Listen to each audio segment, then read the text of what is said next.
ஒழுங்கா படிச்சு வாழ்க்கையில முன்னேற வழிய பாரு. ஏறலாம். ஏமா 2 டீ நல்லா ஸ்ட்ராங்கா. சரிம்மா. டிகாஷன் ஊத்துறியா?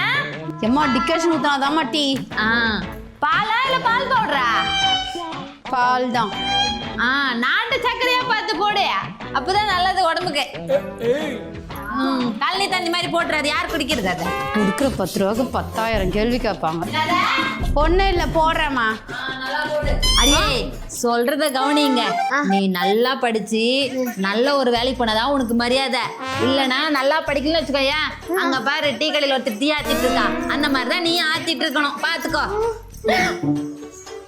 அம்மா அது யாரு தெரியுமா? யாரு? டீ கடையில டீ ஆத்துற ஒரு பொம்பளை. இந்தாம்மா டீ. அம்மா அது உங்க காலேஜ்ல சீனியர்ல டாப்பர், கோல்டு மெடலிஸ்ட். கோல்டு மெடலா? ஆமா. அடி பாவி, கோல்டு மெடலே இப்படி டீ ஆத்திட்டு இருக்காளே. நீ காலேஜ்ல 20 அரியர் 40 அரியர் வச்சிட்டு இருக்க, அப்ப உன்னோட